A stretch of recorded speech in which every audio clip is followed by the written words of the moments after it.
Bună dragi urmăritori! Bun venit pe canalul nostru!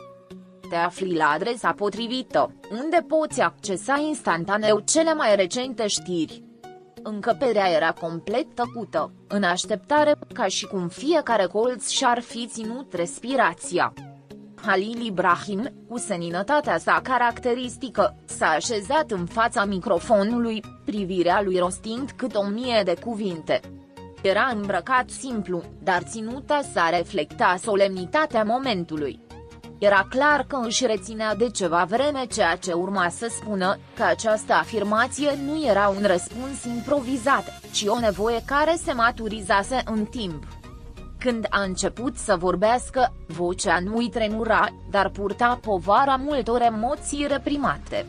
Spun asta pentru ultima dată, tot ce ținea de căsnicia mea trebuie să se termine aici. Actorul turc, atât de despus la îndoială, evidențiat și transformat în ținta speculațiilor, a decis că era timpul să-și găsească vocea. Lunile de zile, viața ei amoroasă a fost disecată de presă și de mii de utilizatori de socializare, ca și cum povestea ei personală ar fi fost doar un alt scenariu pe care oricine l-ar putea edita. Halil Ibrahim, fără să ridice vocea, a spus clar că ceea ce trăise era al ei, cu toate suișurile și coborâșurile lui. Nu era vorba despre justificarea sau despre împărtășirea unor detalii morbide. Era vorba despre stabilirea unor limite. Am avut răbdare, am respectat, am rămas tăcut. Dar acum, pentru liniștea mea, pentru demnitatea mea și din respect pentru cealaltă persoană, trebuie să închid acest capitol în fața tuturor. Cuvintele lui nu au fost dure, dar au fost ferme. Halil Ibrahim nu a vorbit din furie, ci din epuizare. A recunoscut că dragostea pe care au împărtășit-o odată era reală, că momentele de fericire nu erau o scenă, nici pentru camere, nici pentru fani. Dar a acceptat și că nu totul poate fi susținut, că uneori dragostea doare mai mult atunci când încerci să forțezi ceea ce a fost deja rupt în interior. Sunt lucruri pe care nu le voi împărtăși niciodată cu publicul, pentru că nu totul ar trebui explicat. Există tăceri care protejează, care vindecă, iar aceasta este una dintre ele, a spus el, ca o declarație de principii. Mulți se așteptau la o mărturisire explozivă, la o dramă care să alimenteze titlurile ziarelor, dar Halil Ibrahim le-a oferit ceva mai valoros, adevărul. Adevăruri învăluite în respect, în acea eleganță care îl caracterizează atât de mult. A spus că, deși finalul a fost dificil, nu își neagă povestea. Nu regret că am iubit. Nu regret că am crezut. Și nu regret că am luptat pentru ceva ce conta pentru mine. Dar știu și când e momentul să renunț. Sala, uneori, părea să vibreze de forța emoțională a discursului său. Halil Ibrahim a cerut și el empatie. El a cerut ca oamenii să nu îi mai transforme viața într-un roman fără sfârșit, ca comentariile dureroase și conjecturile rău intenționate să înceteze.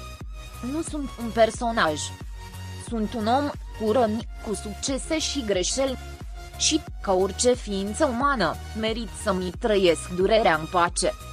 Cu fiecare cuvânt, dărâma încă puțin din zidul care adesea îl separă pe artist de umanitatea sa. Nu voia simpatie, ci doar înțelegere. În mijlocul declarației sale, a făcut o pauză lungă. A luat o înghițitură de apă, a respirat adânc și a continuat. Nu neg că m-am schimbat. Nu poți trece prin așa ceva fără să fii transformat. Dar nu mi-am pierdut esența. Sunt încă o persoană care iubește profund, o persoană care crede în legături sincere. Poate că astăzi nu sunt pregătit să-mi deschid din nou inima, dar știu că dragostea nu este problema. Uneori, pur și simplu nu este suficientă. Mesajul său a avut și un ton de recunoștință. Le-a mulțumit celor care l-au susținut necondiționat, celor care nu au avut nevoie de explicații pentru a fi alături de el. Cei mai loiali adepți ai săi le-a adresat cuvinte pline de afecțiune. Știu că mulți au suferit alături de mine, că au simțit fiecare zvon ca pe o rană proprie. Vă mulțumesc că nu ați cerut mai mult decât puteam oferi. A fost un moment de conexiune sinceră, genul care nu poate fi repetat sau fabricat. Halil Ibrahim nu a menționat nume, date sau detalii. Nu a fost nevoie. Adevărul său era în fiecare propoziție, în fiecare pauză, în fiecare privire coborâtă. Important nu a fost trecutul, ci ceea ce a decis el să facă cu el din acel moment. Astăzi închid această ușă, nu cu resentimente, ci cu recunoștință. Pentru că până și durerea te învață să fii mai puternic, mai conștient, mai liber. Pe măsură ce declarația sa progresa, se simțea cum ceva din el se lumina. Ca și cum fiecare cuvânt i-ar fi ridicat o greutate de pe umeri. Nu căuta să-și curețe imaginea sau să-și justifice deciziile. Căuta doar să-și recâștige pacea. Nu mă aștept ca toată lumea să înțeleagă, dar mă aștept să le respecte. Nu voi mai răspunde. Acesta este ultimul meu punct. În adio, Halil Ibrahim a lăsat o frază pe care mulți o vor ține minte mult timp. Dragostea, chiar dacă nu durează întotdeauna, nu este niciodată în zadar. Și, deși uneori doare, lasă întotdeauna ceva frumos în urmă. Era clar că vorbea din rană, dar și din înțelepciunea care vine doar din trecerea prin ea. Actorul s-a ridicat pur și simplu, și-a luat rămas bun cu un gest senin și a părăsit camera, lăsând în urmă un ecou de respect. Camerele de filmat nu au privit mai departe. Nimeni nu a îndrăznit să-l urmărească cu noi întrebări. Știau că acel moment nu trebuia întrerupt. Era încheierea lui, ultimul său act în acea etapă a vieții sale personale. Și a fost, fără îndoială, cel mai sincer. Pascali.